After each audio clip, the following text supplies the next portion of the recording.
and film a video about my first 6 months as a registered nurse.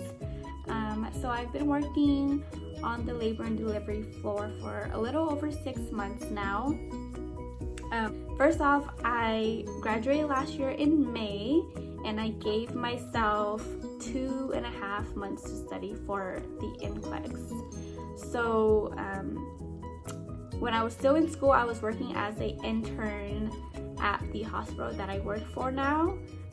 I was an intern on the labor and delivery floor for about 6 months, and then once we graduated, we weren't allowed to work there anymore. So that 2.5 months, I was studying for my NCLEX, and I was using textbooks that I had from school, and I purchased the 90-day package from UWorld. So UWorld was amazing. Like, there were rationales for everything, and you kind of just go over the questions multiple times to understand why a certain question was correct or why one was not correct. So I really enjoyed using UWorld. To be honest, it was very tiring just waking up every day, eating breakfast, and going straight to study. On some days when it was better for me, I would spend 6+ hours studying. On other days, maybe 2, 3, 4 hours at the max. It did get repetitive, but I knew it was super important, and I just did the best I could. So I took my test on August 2nd, which was a Friday. So I got my results on a Tuesday. And when I got my results, I was at the airport with my family because we were going to Florida for a family vacation.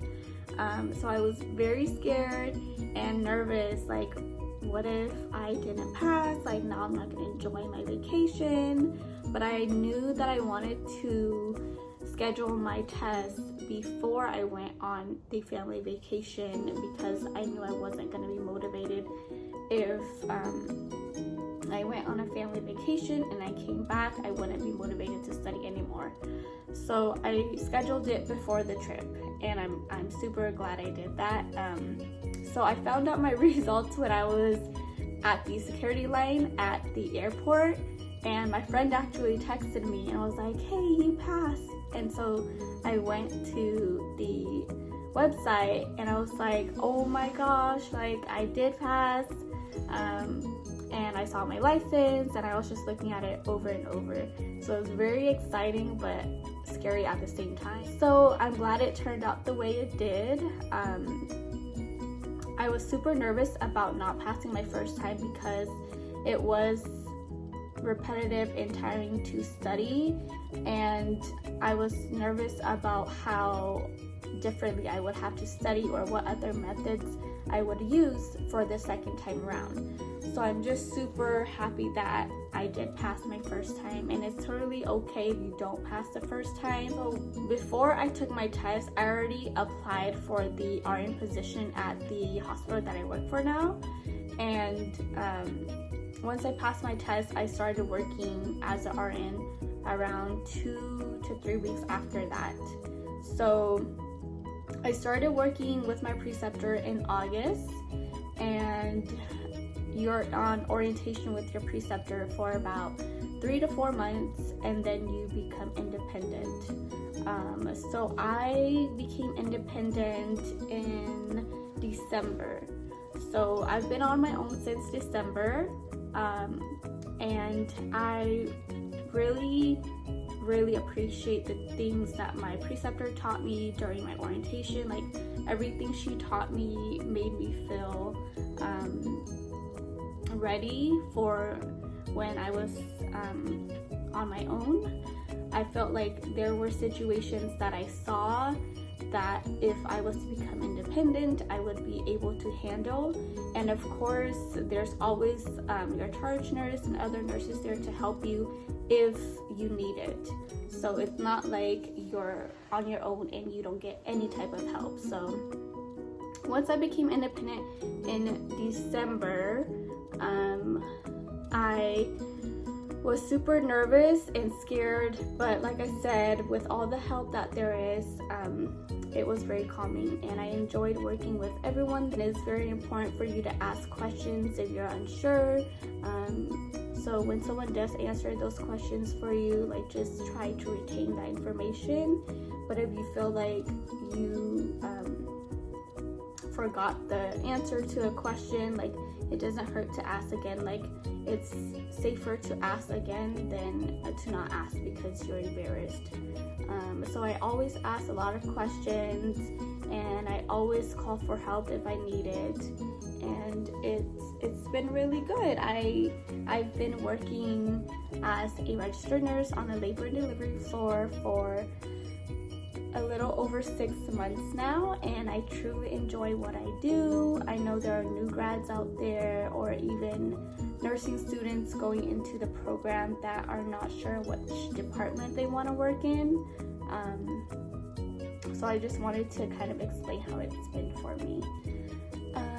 So on the labor and delivery floor at my hospital, we have everything there. So we have the triage there, we have our moms or our patients that come and do their NSTs there, we have antepartums there, and our patients stay with us for 2+ hours after delivery before we transfer them to mother and baby or to the postpartum side.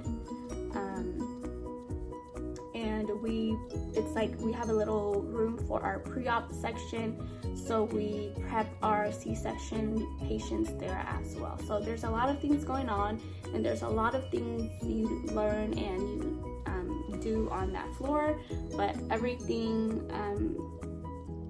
is taught very well. So I really like it. Working as an RN is very special to me, and I enjoy what I do, and I enjoy my work there, but it can be a lot to handle sometimes. Some of the most common complications on our floor is postpartum hemorrhage or fetal distress, prolonged deceleration in the fetal heart rate. Stuff like that are very common. And every time, like, for example, if there was a prolonged deceleration in one of the rooms, like, all the nurses go into the room and we perform interventions that are necessary to bring the baby's heart rate back up and to keep the baby happy. And sometimes it doesn't work out and we have to do emergency C-sections, and you have to be ready for that as well. So there's a lot of scenarios that can happen there, but again, through your orientation, it prepares you for when you are on your own. So I really like that, and how they taught us a lot during orientation. I'm trying to think of more things to include, but if you guys have questions on more about the labor and delivery floor and how it is as an RN to work there, like, just ask me and I can answer those questions for you guys. I'm not sure what else to include, so I'm gonna end it here, and I want to thank you guys so much for taking this time out of your day to watch my video.